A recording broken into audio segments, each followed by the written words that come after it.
de Pedro 4:12, que diz: Amados, não estranheis a ardente prova que vem sobre vós para vos tentar, como se coisa estranha vos acontecesse.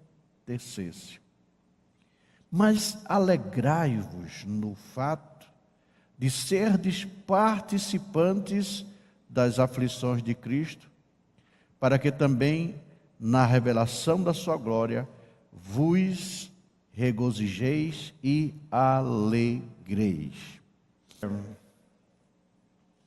Esse texto aqui, existem textos na Bíblia, e esse é um dos que parece que há um contraditório aqui. Não é um negócio, um contraditório aqui terrível. Mas esse texto em que lemos, eu vou repetir o texto: Amados, não estranheis a ardente prova que vem sobre vós, para vos tentar como se coisa estranha vos acontecesse. Então não há estranheza nenhuma às nossas provas. E mais, mas alegrai-vos. Mas alegrai-vos. Isso aqui é um contraditório. Você está sendo queimado no fogo e ainda ficar sorrindo, alegre. Mas o que eu quero dizer, queridos, é que a vida cristã não é um piquenique. Não é um converscote, não. Não é um piquenique. É de final de semana. Não se trata também de uma colônia de férias.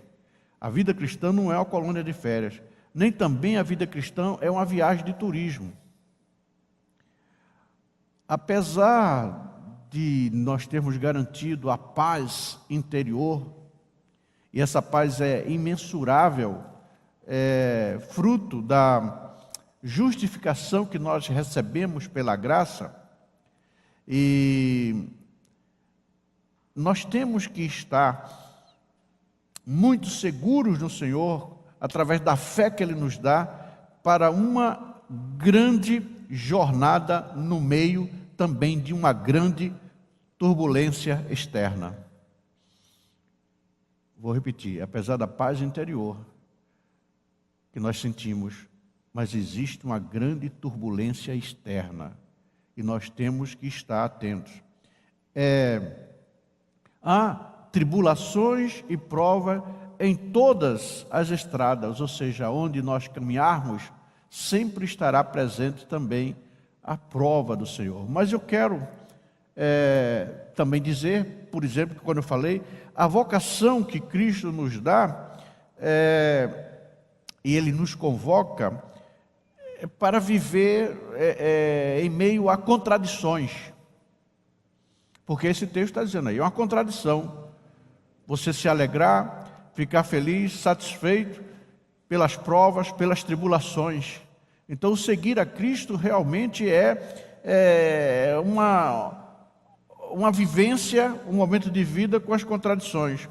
Temos paz, sim, mas vivemos em guerra o tempo todo. Então, aqui começa a contradição. Nós temos paz interior, mas vivemos em guerra todo o tempo. E é por isso que o Senhor Jesus, Ele nos ordena a que nós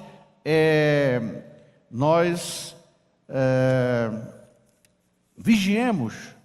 Porque se você vigia, é porque existe ameaça. Eu estava visitando uma casa ontem, não sei, um dia, acho que foi ontem, e a pessoa dizendo: olha, pastor, nós vivíamos aqui com a casa aberta, ninguém fechava nem a porta, né? E hoje vem os assaltos, vem tudo. Então, quer dizer, mas já vivemos num momento de turbulência. Nós somos amados pelo Pai, embora nós tenhamos um confronto com os inimigos de Cristo. E esses inimigos de Cristo tornam-se também inimigo nosso, e eles não sossegam com o seu ódio velado. Eu falei no encontro de casais que nós temos um inimigo mas um inimigo feroz. E se nós não entendermos e não crermos nessa realidade, nessa verdade, nós seremos extremamente presas fáceis. É como eu disse, é a mesma coisa que eu não acreditar que exista roubo em Cuiabá, em Várzea Grande. Não, eu vou deixar o portão aberto, não é? Quer dizer, e nós temos que acreditar e aceitar. Existe um inimigo feroz, e ele deseja, ele é ardiloso, e ele está em guerra constante porque ele quer fazer com que nós desistamos. Nenhum cristão autêntico encontra-se isento das labaredas das perseguições. Nenhum cristão autêntico está isento dessas labaredas, não é? Como ardente prova. Eu estou usando esse termo labareda porque o texto diz que não estranheis a ardente prova que vem sobre vós. Então, nenhum de nós não estamos isentos dessa labareda da perseguição. Aliás, uma das evidências da legitimidade da fé cristã é a fogueira. Ora com brasas ardentes, ora inflamadas pelo fogaréu desvairado das vaidades. Você entendeu? Houve uma fase do cristianismo que existia realmente a fogueira de fato. Era queimado. Mas existe um fogo hoje, muito ardente, e que nós muitas vezes não percebemos, e quando vamos ver já estamos torrados, queimados, que é a labareda da vaidade. E é nesse caso o calor das emoções vaidosas, esse calor das emoções vaidosas, ele é muito cruel, e é mais cruel do que a quentura do fogo. Além do que, o fogo, quando vem, você rapidamente morre. E essa labareda da vaidade, ela permanece, ela é duradoura. E faz as suas vítimas padecerem lentamente. Nós temos que entender, queridos, que precisamos estar muito vigiando. Estamos estar muito alerta, muito atento, porque a palavra de Deus diz aqui. E não é uma coisa estranha. Pedro diz aqui, olha, como se coisa estranha, não é estranha. Nós somos alistados, e uma das metáforas usada na Bíblia é que nós temos um Senhor dos exércitos, e um general de exército, ele comanda uma tropa, ele comanda soldados. Então nós, na verdade, representamos servos, canal de bênção, não é? Tem muitas metáforas que nos leva a estar aqui nesse mundo como canal abençoador, mas também uma das formas é de sermos soldados. Primeiro, para não termos temor e sermos obedientes. O soldado, ele recebe a ordem do general e ele cumpre, ele não quer saber. Mesmo porque a responsabilidade no exército é isso mesmo, é de quem deu a ordem.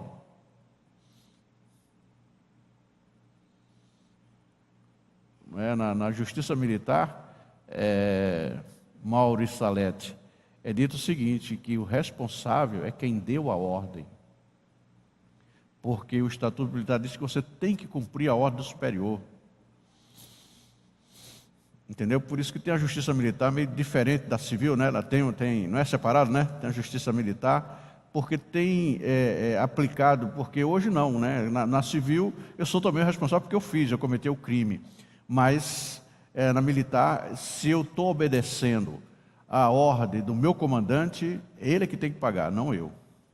Porque eu sou obrigado, se eu deixar de descumprir uma ordem do general, eu estou cometendo crime militar. Vocês entenderam? Então, uma das metáforas que a Bíblia usa é exatamente que nós, como soldados, primeiro, não devemos ter medo, porque nós temos um Senhor dos exércitos. Vocês estão entendendo? E Ele, portanto, é o responsável. Ele é o responsável. E se Ele nos manda, nós podemos confiar. Se o general da terra, você confia que Ele é responsável, imagine o general dos generais, o Todo-Poderoso. E Ele sim, nós podemos então confiar na ordem dEle, na obediência que Ele diz. Nós vemos, falando em fogueiras, houve a temporada das figuras, na história, né, da igreja, ela foi tida aí como o inferno de Dante, né, que foi uma coisa de louco, era muito truculento o período, e cristãos foram incinerados. E hoje, e naquela época, eles eram incinerados, mas aquela labareda mostrava ao mundo a luz que estava dentro deles, que era a luz de Cristo. Ou seja, eram mortos, foram vitimados, mas por amor ao Senhor, e eles não negaram ao Senhor. Não negaram. Era uma tortura atroz. Contudo, há no meio da congregação do povo de Deus uma turma aí desapiedada, que costuma atear fogo em nossas paixões, ao invés de pregar a renúncia das paixões, ateia o fogo, ou seja, dá mais corda para que essas paixões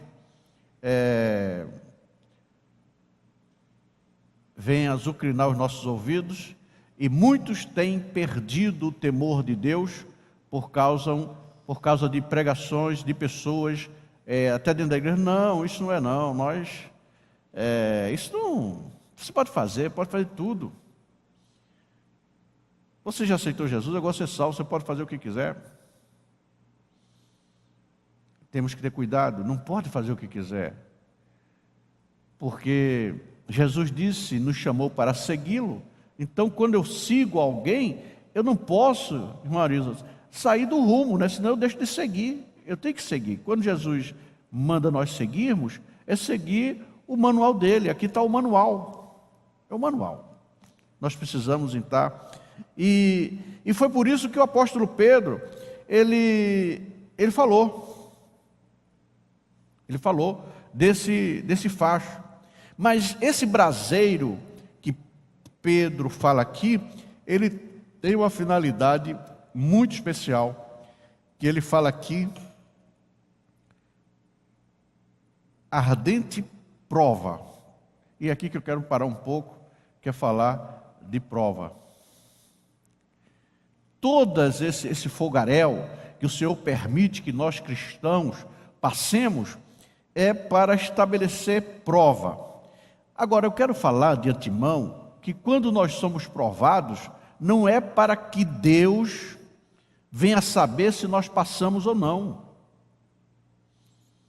Tem gente que acha que a prova vem porque Deus quer saber se nós resistimos ou não. Mas como eu disse que o evangelho é contraditório, e na verdade nisso aí, quando nós somos provados é para mostrar para nós mesmos.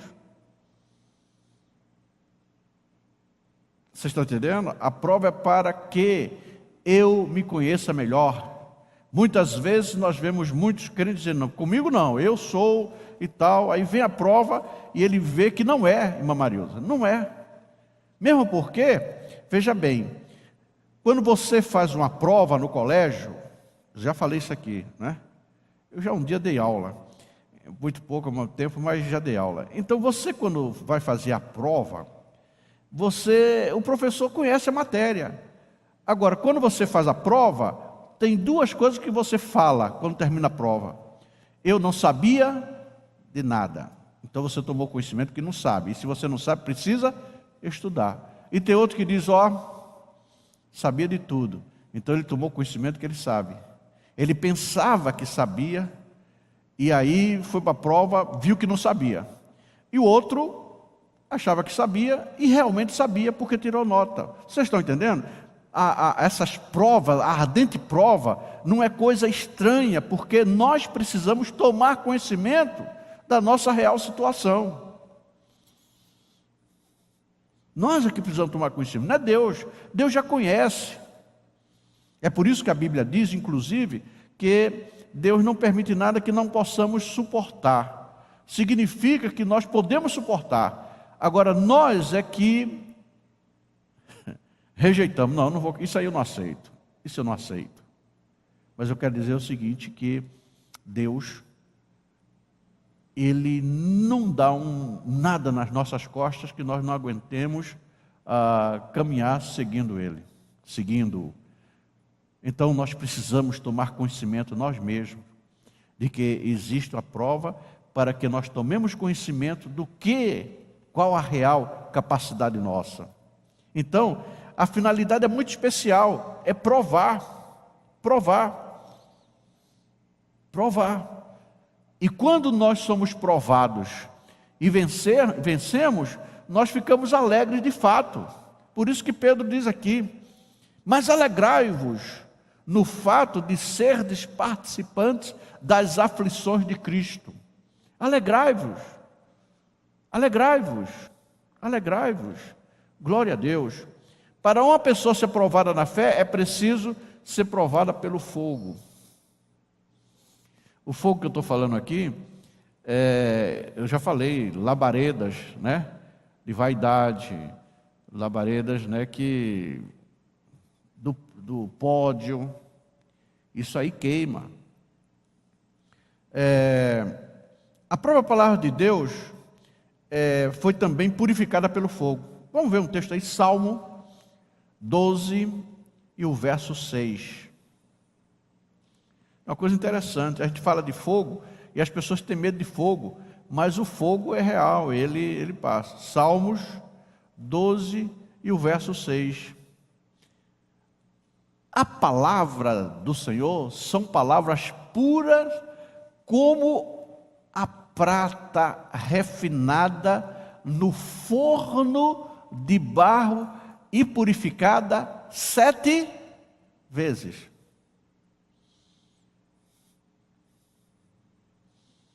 Vocês entenderam?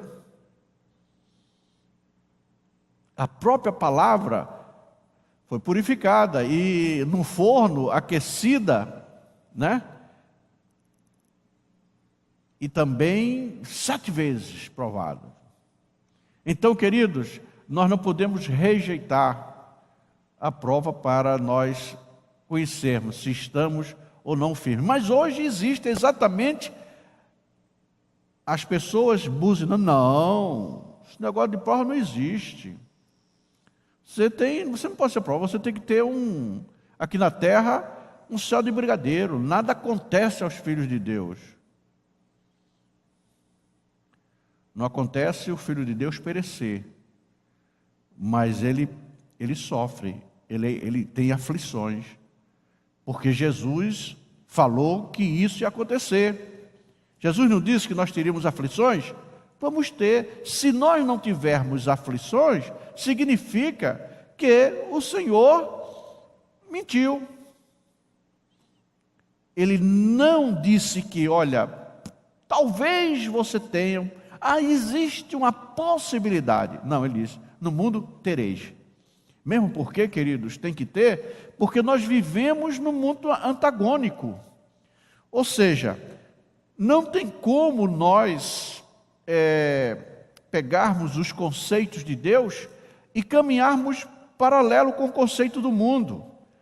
O conceito de Deus, ele sempre é antagônico, é contrário ao conceito do mundo, mesmo porque o conceito do mundo é regido pelo pecado, pela mente, pelo conceito de Adão, caído, influenciado pelo maligno. Enquanto que o conceito de Deus, ele é puro, ele vem da mente de Deus.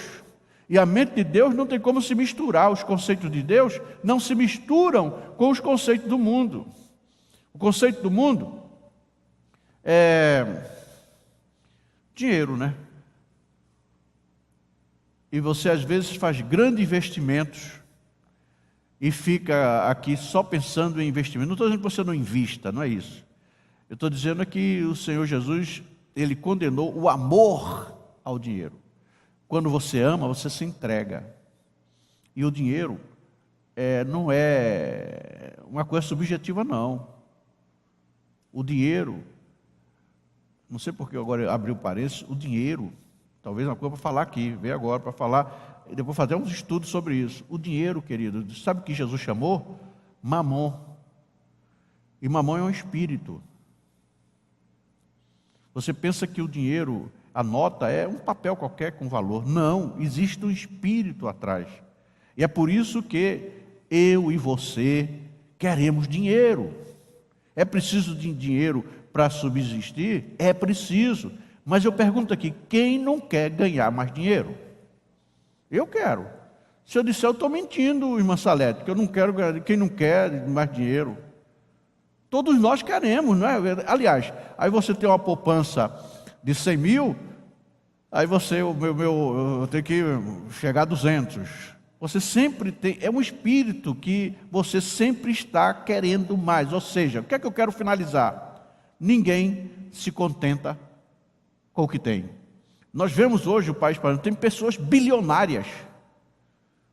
Né? Por exemplo, se eu disser assim, eu tenho 1 bilhão, você com 1 bilhão, Mauro, precisava mais trabalhar? Me diga uma coisa, 1 bilhão, né? Você ia para o Caribe, ia ficar... Né? Eu pensaria assim, vou fazer o quê com 1 bilhão? Mas quem tem 1 bilhão, Mauro, quer o 2º bilhão. Quando ele atinge o 2º, ele quer o 3º. Quando ele atinge o 3º, ele quer o 4º bilhão. Quando ele quer o 4º, ele vai trabalhar para o 5º. Então, é uma coisa. E você vê que, de repente, a vida passa, ele está atrás dos bilhões, e, de repente, ele não leva nada para a sepultura. Por isso que existe um espírito. E Jesus não. Jesus manda a gente buscar o reino de Deus, porque quando esse corpo desce à sepultura, mas nós temos uma poupança que ninguém rouba, que é a vida eterna com o Senhor. Vocês estão entendendo? Então, realmente, é uma questão, não é, de nós, nós precisamos entender isso. Por quê? Conceito antagônico do mundo. Conceito antagônico do mundo. O mundo quer, porque ele sabe quanto mais dinheiro, mais poder. O conceito de Deus, ele diz o contrário. Quanto mais você se humilha, mais o poder é mais facultado a você. Quer dizer, é um caminho inverso. É um caminho inverso.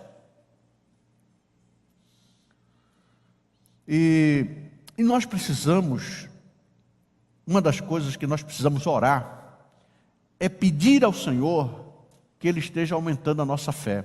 Nós vivemos num período em que os conceitos são tão fortes que estão na nossa mente, nas nossas emoções, e uma coisa, é um fertilizante tão forte que muitas vezes a fé vai diminuindo. E nós precisamos urgentemente estar nos preocupando com a nossa fé. Com a nossa fé. A fé é um dom gracioso da palavra. Nós vemos aqui que a palavra do Senhor são puras, como a prata refinada. E essa palavra é que nos faz com que a nossa fé rejuvenesça, aumente. Essa palavra purificada pelo fogo, que realmente vai fazer com que a nossa fé venha rejuvenescer, porque a fé vem pelo ouvir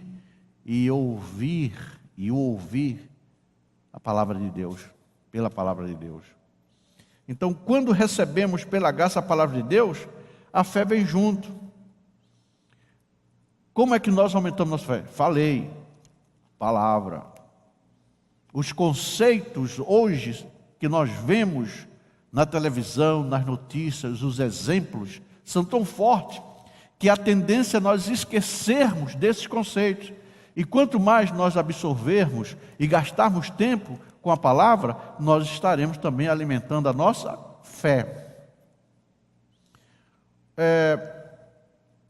O Verbo que se encarnou, o Senhor Jesus Cristo, ele acaba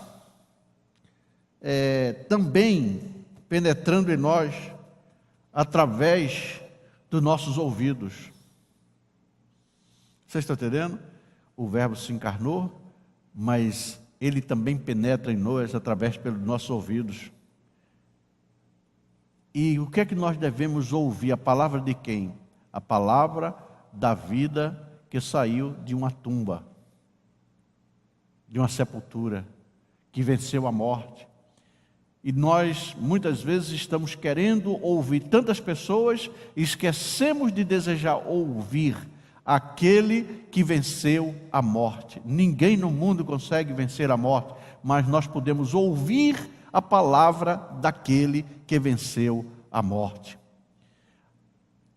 A fé, queridos, ela precisa surgir dentro de nós como uma expressão real dessa obra plena do Senhor Jesus Cristo como homem e também como Deus.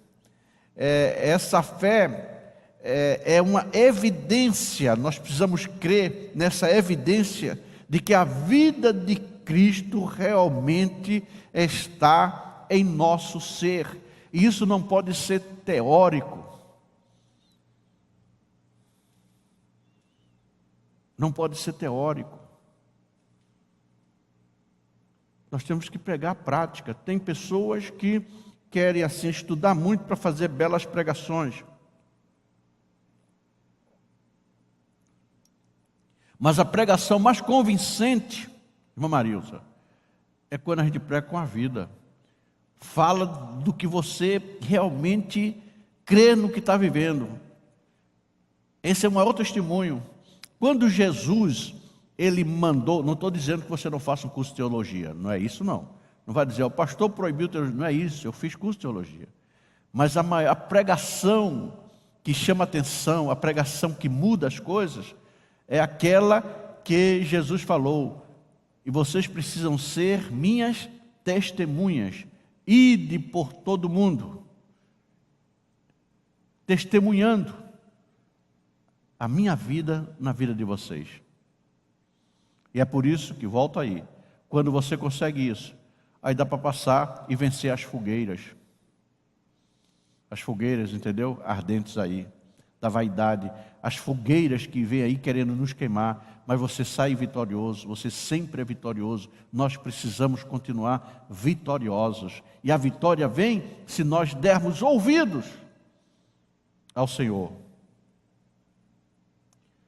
Ninguém nasce nesse mundo portando fé no seu currículo. Por que eu estou falando de fé? Porque é isso que o Pedro diz, amados, não estranheis a ardente prova que vem sobre vós, para vos tentar, como se coisa estranha vos acontecesse, mas alegrai-vos no fato de seres participantes das aflições de Cristo, para que também, na revelação da sua glória, vos regozijeis e alegreis. Isso aí, queridos, tem que crer nisso aí. Pastor Zé Carlos, infelizmente hoje, grande parte da igreja não crê mais nisso. Não crê mais nisso. Nós precisamos ser experimentados. Nós precisamos ser experimentados para ver se estamos assimilando ou não o que Deus, eu volto à redundância, o que eu falei no início. Nós precisamos ser provados para nós entendermos e compreendermos se estamos ou não crendo nesse Evangelho de Jesus Cristo. Portanto, ninguém vem. A fé é uma dádiva divina, nunca jamais um atributo natural do velho homem. Agora, essa fé precisa ser testada uma vez que nós a recebamos, para que possamos saber se de fato essa fé é uma fé real ou uma fé fenétrica, aquela que vem pela emoção. Tem muita gente que desviou dos caminhos porque acreditou numa fé fabricada pela emoção. Através até de pregação. Não, você tem que ter fé, ó. Entendeu? Olha, eu vou dar minha fé para você. Você vai ter fé. Você vai ter fé. Aí você, de tanto repetir, você começa a achar que tem. Mas a fé, ela não é objeto que... é uma dádiva de Deus. E só essa fé genuína é que alcança o sobrenatural. Vocês entenderam onde a mensagem quer chegar? Porque muita gente está desvanecendo porque está com uma fé, às vezes uma fé arrogante, que propõe ser fecundo para que haja uma visibilidade. Porque a fé natural, vinda de Deus, ela vem com temor, não vem com exibição. E nós precisamos possuir a genuína fé, porque a genuína fé, ela cria mudanças nas nossas vidas. Não evita de passarmos por problemas, mas sempre será um alento e nos dará a vitória em meio aos problemas. Você lembra de um fato? Jesus manda os seus discípulos atravessar o mar. Ele diz, eu vou ficar por aqui e vocês passam para outra banda. E eles foram. Chegou no meio do mar, aí teve uma tempestade que eles não saíram do meio do mar. E quando eles pensavam que tudo ia acabar, de repente eles viram um homem andando sobre as águas.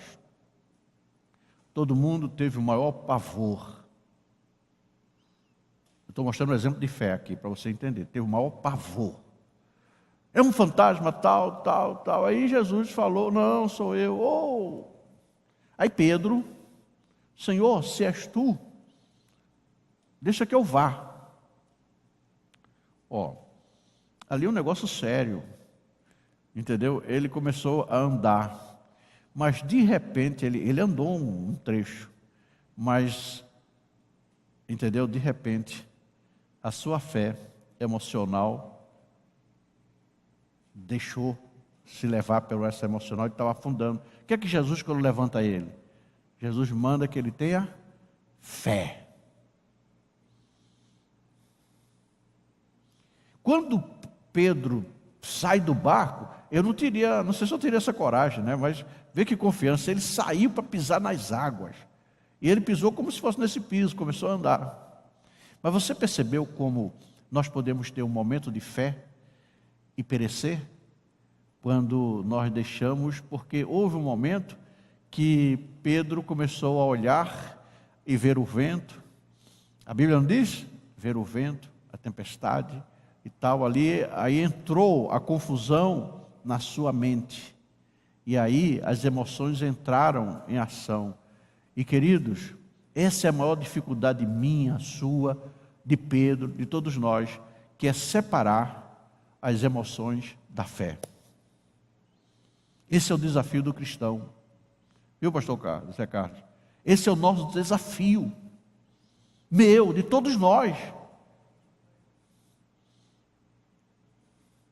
A emoção faz ruína. A fé verdadeira acontece. A fé verdadeira é um fundamento. A emoção da fé é uma emoção que passa. E as nossas emoções passam. Você pode estar hoje muito emocionado, até chora, mas quando é à noite você está alegre, está feliz, mudou. As nossas emoções, elas mudam. A fé é um fundamento que permanece. Os irmãos estão entendendo? Então, nós precisamos, para vencer as dificuldades que se nos vêm no nosso cotidiano, nós precisamos muito. Olha, eu vou desistir porque parece que Deus não me honrou. Não, calma. Eu quero contar um testemunho aqui que eu ouvi em 93. Em 93 também servindo de exemplo para que nós entendamos. Eu ouvi de um homem que todo mundo foi, nós estávamos em 5.000 pastores. Contei isso semana passada, né? Terça-feira. 5.000 pastores. E todos, absolutamente todos, foram lá ouvi-lo. Como é que consegue atingir uma igreja de 800.000 membros? Como é que ele fez? Todos nós estávamos ávidos para entender, porque todo mundo queria também ter uma igreja dessa. E ele não nos contou nenhum sucesso. E, na verdade, ele mostrou a fórmula, que era quando ele fazia as coisas por ele mesmo, ele tinha que se arrepender e deixar que Deus fizesse. E uma das coisas que chocou todo mundo foi ele contar que subiu no prédio para pular, para se suicidar. Mas veja bem a história. E é isso aí que eu vou com a fé.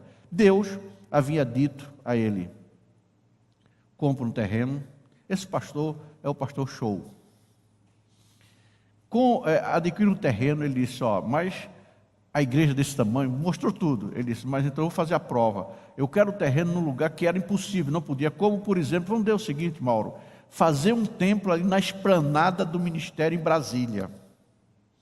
Ali só tem os ministérios. O cara disse: eu quero fazer aqui. É um negócio impossível. Ele pediu e foi exatamente lá onde tem a sede do governo. É como, por exemplo, aqui, vamos deixar Brasília. É como eu disse assim: eu quero ali onde tem as secretarias, no CPA ali, tem o governo, a secretaria, o tribunal, eu quero um lugar ali para fazer uma igreja ali. É uma coisa impossível, né, Sarete? Está lá tudo ali, está... só tem o... E ele foi isso que ele pediu, e conseguiu o terreno lá. E aí, olha, um negócio aconteceu, e a igreja explodiu com uma coisa linda, a construção vai. E ele disse: puxa vida, um troço desse tão grande, eram para 30.000 pessoas sentadas. Aí ele disse assim: eu preciso de administrar, porque é muita igreja muito grande. E aí ele, naquela coisa, construiu um edifício ao lado, de 7 andares, que era para a administração daquele templo. Até aí tudo normal. E ele começou, levantou o edifício e tal. Chegou o momento, irmã Salete, que acabou o dinheiro. Ele fez de tudo aquelas provas, tudo que ele fez no início, que dava certo, irmã Marilza, não dava mais certo. Acabou. E aí, ele confiando ainda naquela fé: não, eu vou pegar emprestado, eu vou comprar fiado para manter. Ficou endividado, que ele não podia caminhar na rua, porque onde ele andava, chamavam ele de caloteiro. Isso ele falou, ele confessou isso. Ele não podia entrar numa rua, em lugar, o caloteiro. Entendeu? O pessoal, tudo caloteiro.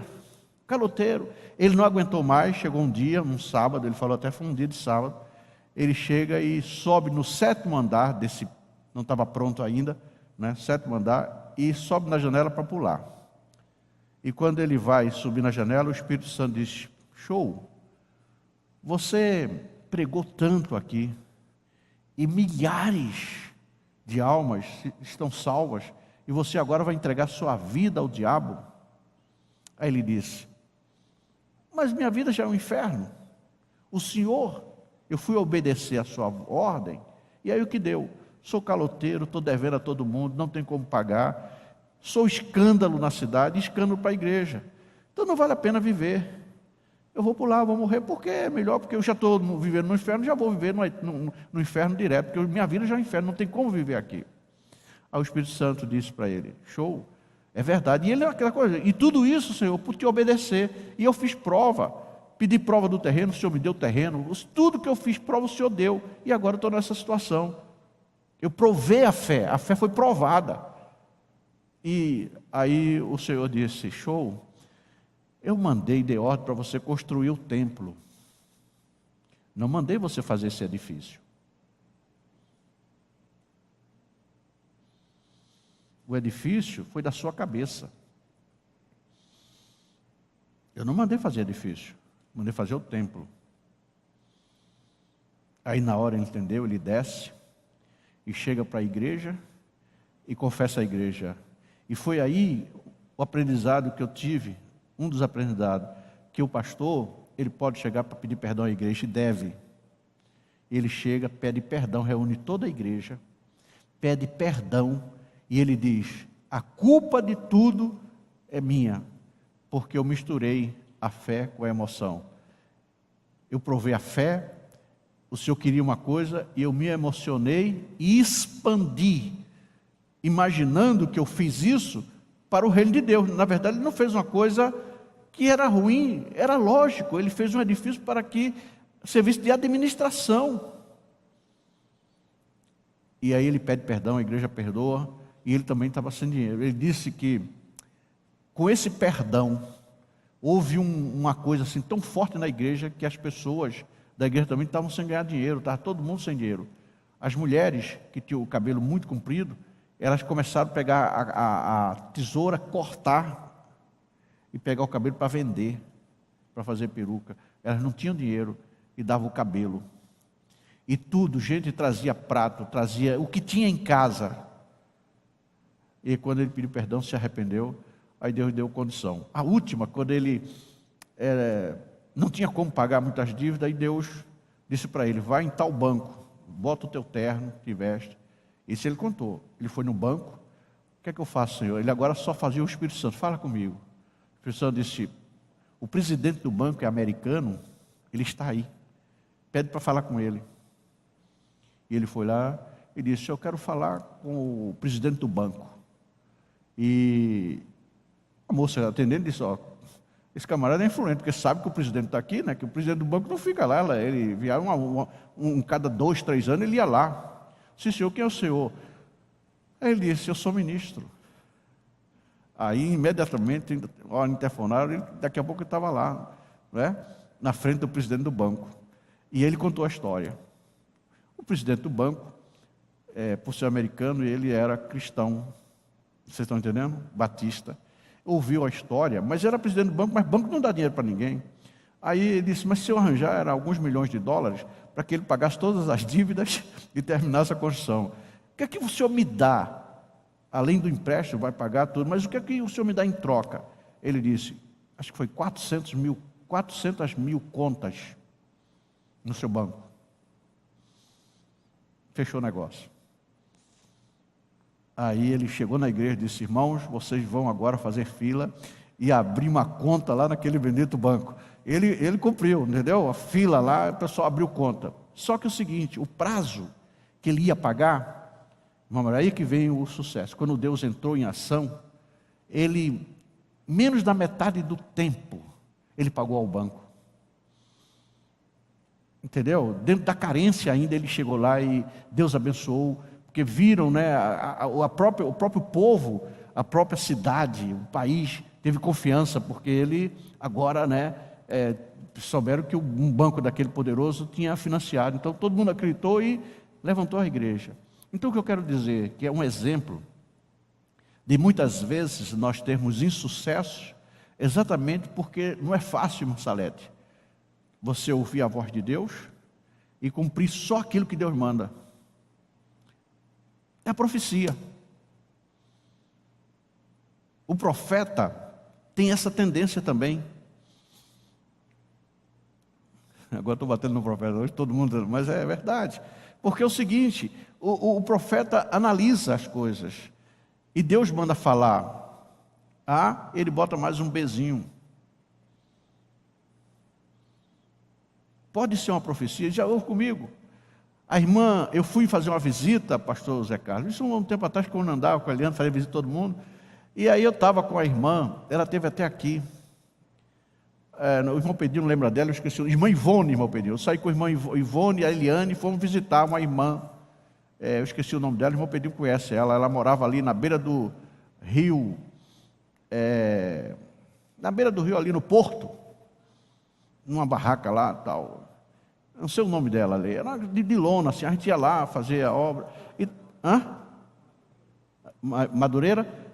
Não, Madureira, ela não morava no Beira Rio, Madureira ficava lá. Madureira era uma que a gente visitava. Levava a cesta básica, e quando a gente, seja básica, aí quando a gente dobrou os joelhos, né? Vamos orar, tal. Nem dobramos os joelhos, não sei como estava. Aí a irmã veio entregou uma profecia e colocou a mão sobre a cabeça. Acho que a Everly estava junto, a irmã Everly também estava.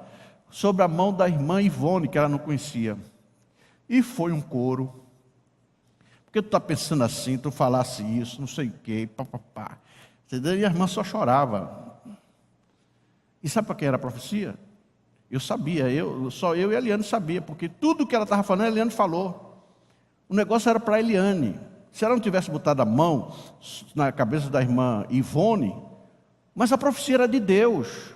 Era Deus, entendeu, irmão Pedrinho? Deus estava falando, mas o profeta botou a mão na cabeça errada, porque ele achou que não podia ser a Eliane. Eliane dando cesta básica, né, fazendo toda noite das casas, não podia ser ela, mas era ela, era Eliane. E aí, quando a irmã saiu muito triste, chorosa, quando entrou no carro, não, Deus não falou. Aí a Eliane falou. Não falou, irmã Eliane, ela chorando, não, isso não acontece comigo. Ela disse, porque acontece comigo, era para mim a profecia, não era para você. O profeta engana, você está entendendo? As nossas emoções, o que levou ela a botar as mãos sobre a irmã Ivone e não sobre a Eliane? Porque ela imaginou. Vocês estão entendendo? Estou dando esses exemplos, porque nós temos dificuldades. E é por isso que nós temos que ter muito cuidado com isso. Às vezes Deus deu a palavra é profética, é real, e nós entregamos para a pessoa errada porque as nossas emoções podem trair. E isso não aconteceu só uma vez, não. Foram várias vezes. Eu sou testemunha disso aí, de estar com várias pessoas, e Deus, por exemplo, falar comigo, e a profeta achar que é outra pessoa lá, que é o Marcelo. E no final disse, irmão Marcelo, Deus falou com o senhor assim, assim, e não era, Deus estava falando, mas não era para o Marcelo, era para mim. Eu estava vivendo a situação. Vocês estão entendendo? Então, por isso que a gente tem que ter muito cuidado. Nós temos que ter cuidado com essa questão, a palavra de Deus, a fé, mas existe aí esse divisor de águas, fé e emoção, fé e alma. Porque a fé não está na alma, a fé está no espírito. Mas nós temos uma alma que pensa, que analisa, que processa as coisas muito rápido. Nós temos que entender isso. A fé não está na alma, a fé é no espírito. Estão entendendo? Mas a alma é teimosa, porque nós analisamos, nós enxergamos. Quando olha para o Edgar, eu faço aqui uma fotografia do Edgar, e aí na minha cabeça do Edgar é assim, assim, assim, assim. E não é, às vezes. Aí quando Deus fala uma coisa, eu acho que é Edgar, e não foi Edgar. Você está entendendo? Processamento da alma, por isso que não pode misturar alma com espírito. Amém? E a fé está no espírito. E nós precisamos entender isso. Agora, é possível acontecer isso com qualquer um de nós. Se não vigiar, acontece. Porque nós temos essa faculdade, que foi o próprio Deus que deu, de você olhar e mais ou menos julgar a pessoa. Por isso que, vocês estão entendendo? Existe esse divisor perigoso. E todos nós podemos passar por isso. É por isso que nós temos que ter muito cuidado, vigiar. Porque a fé realmente ela traz o efeito. A emoção é emoção. Não tem efeito. Vocês estão entendendo? É muito bonito, mas é um sonho que está no abstrato. A fé, irmã Marisa, se concretiza, porque ela tem um fundamento. E esse fundamento está em Deus. E as coisas acontecem. Não estou aqui acusando ninguém, apenas dizendo que eu também. São todos nós. Ninguém está livre disso. O que nós temos é que apenas tomar muito cuidado. Amém? Glória a Deus. Sair um pouco aqui da... Por isso que a nossa fé precisa ser provada, testada, para ver se a fé está na origem certa, que ela provém de Deus, ou se a fé ela está abstrata, criada por mim mesmo.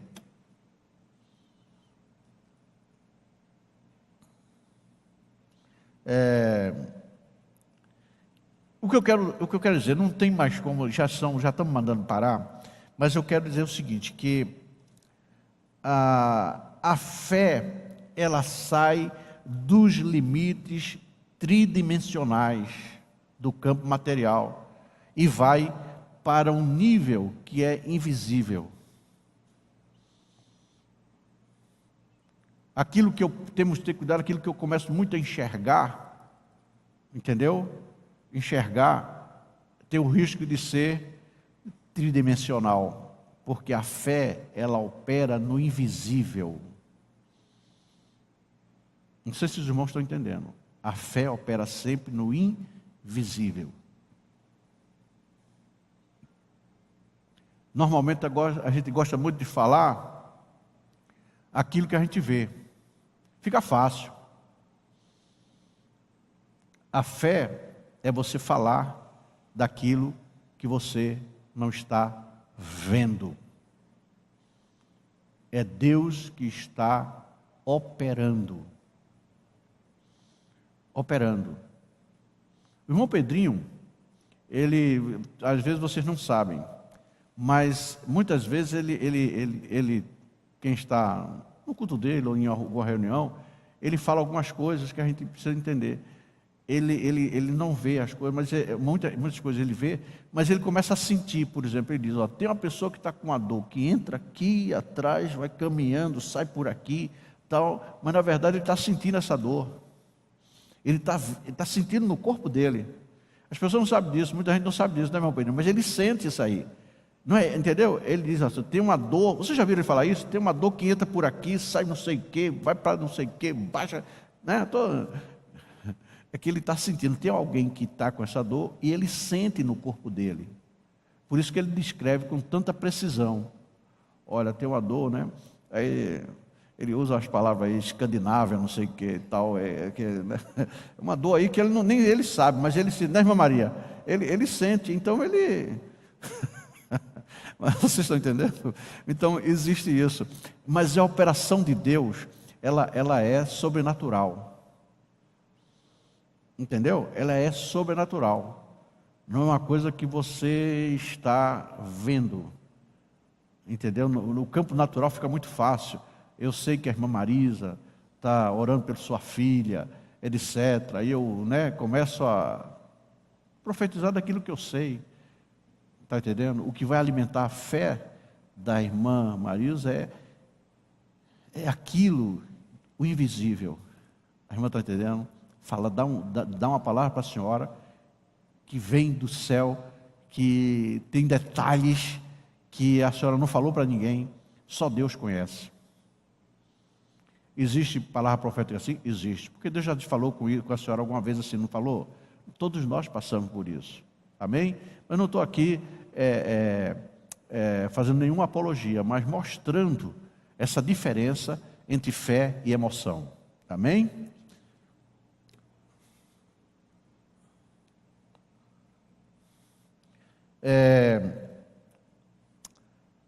A fé é uma visão que nunca pode ser vista pelo cego que anda na escuridão. Por quê? Coloca aí, querida, Hebreus 11:1.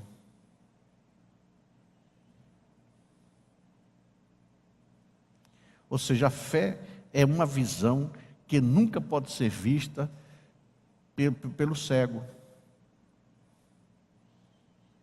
Ora, a fé é o firme fundamento das coisas que se esperam e a prova das coisas que se não veem. Sai do tridimensional.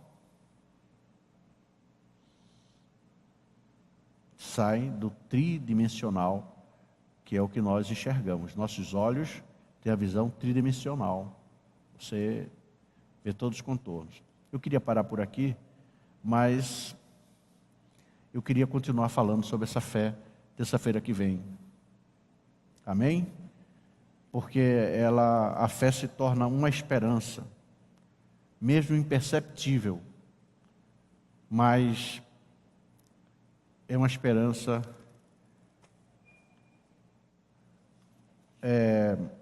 constatada. Amém? Glória a Deus.